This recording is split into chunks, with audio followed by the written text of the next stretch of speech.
Okay, say I have a vector, let's call it v. We like to call vectors v. And say v is 4. For what? 4 inches, 4 miles, 4 centimeters, 4 light years? Well, whatever we call, what do we call those things? You know, if I were to write whatever that was right here, I would call that the unit. The unit that I'm using. I'm using the unit of the inch or of the centimeter, of the mile, of the meter, of whatever it is. So that kind of introduces the idea of what we call the unit vector.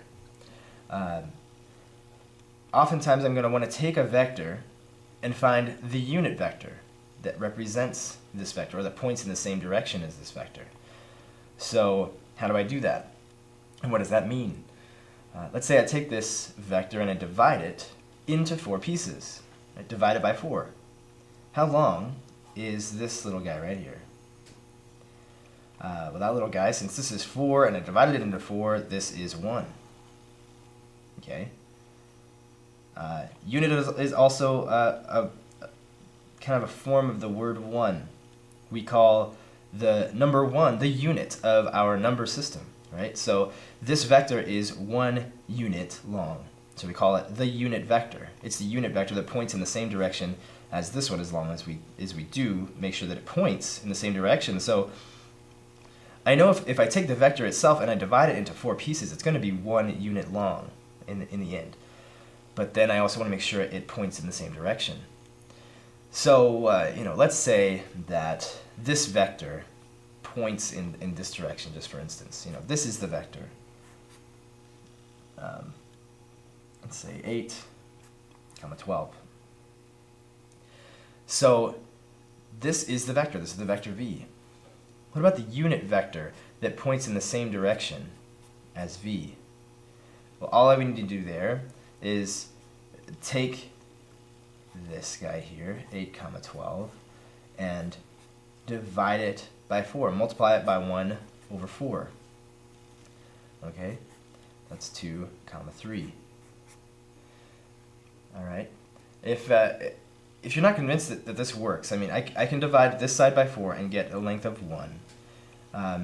If you're not convinced that taking, you know, obviously this is not scale, but if this were, and this is really impossible, but this is 8 and this is 12, then if I divide this side by 4, and I want to know what's the component form of this little unit vector, by similar triangles, if this side is 4 and this side is 1, then this side is 1/4 of this. This hypotenuse is 1/4 of this hypotenuse. By similar triangles, each of these sides that corresponds to the other side, or that corresponding side of the bigger triangle, this vertical side corresponds to this vertical side. Since this is 1/4 of this, then this would be 1/4 of this. Okay? So I can take the horizontal and vertical components of v and just divide them by the magnitude of v. Okay? So in general, you can take 1 over the magnitude of v, multiply it by v, which we often represent the x and y components as v1 and v2. Right?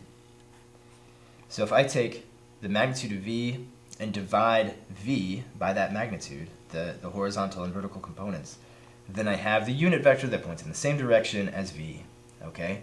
So let's do a problem here. Number 38. So number 38 says find the unit vector that points in the same direction. So 38, it gives us this vector, v equals 3, actually it's pointy, 3, comma, -4. What do these pointy brackets tell us? Well, it's in component form, so very simple to find the magnitude first of all, right? So the magnitude is going to be the square root of 3 squared plus -4 squared, and that is 5. You can do the work yourself and find out. This is 25 in here, and then the square root of 25 is 5. So we take 1 over 5, we multiply it by the component form of the vector, and we find out that the vector that points in the same direction as this vector and has a length of 1, well, it goes to the right 3/5 and it goes down -4/5. well, it actually goes down 4/5. It goes up negative 4/5. But there you go. The unit vector that lies right along the same path as this vector, but only has a length of 1 rather than a length of 5. It has these x and y components. Okay, so that's finding a unit vector that points in the same direction. Very simple when it's in component form already. Okay. Okay. Now there's these things called the standard unit vectors. They have names. There's a standard unit vector called I. I'm going to do my best to write I in this way. Straight up and down, bold-faced, not kind of curly like this, like I've done in the past. Why? Because this specifically, this kind of script, represents the imaginary numbers. So don't confuse it with the imaginary numbers, just I, and it really shouldn't be that confusing. So it's this vector. It goes to the right 1 and goes up 0. And j, it goes over to the right 0 and goes up 1. So here is a picture of I, and here is a picture of j. Okay, so what? Who cares? Well, I do at least. At least one person cares about I and j. And the reason is that we can take, say, this vector. We can represent it as adding up these two vectors, or multiples of these two vectors. Okay, I'm telling you that if this is called v could be represented by 5 times 1, 0 plus 7 times 0, 1.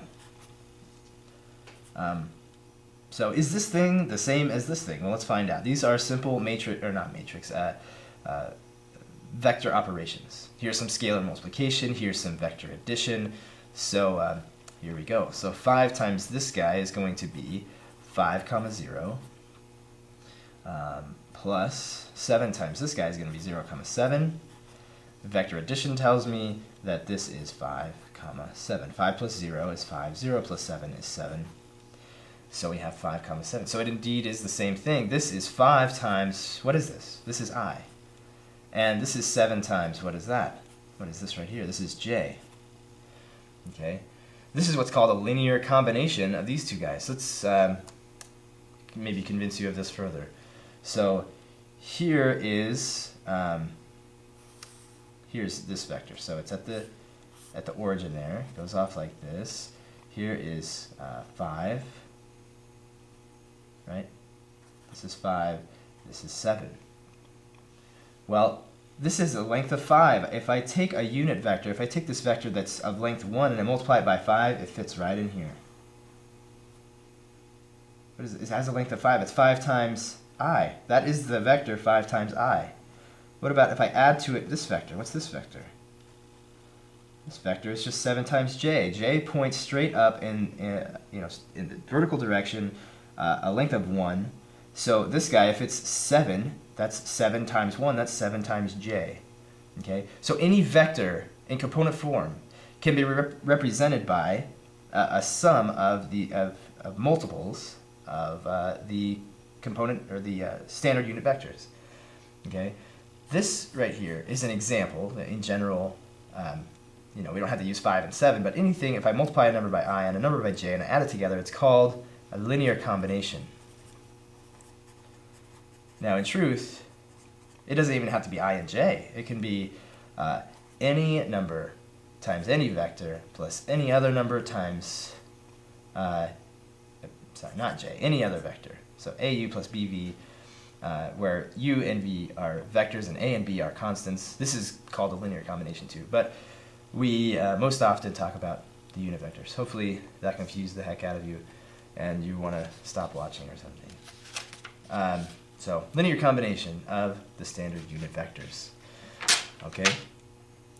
So, let's see, I believe what I want to do is number 53. So, number 53 says, the initial and terminal points of a vector are given. Write the vector as a linear combination of the standard unit vectors. Okay?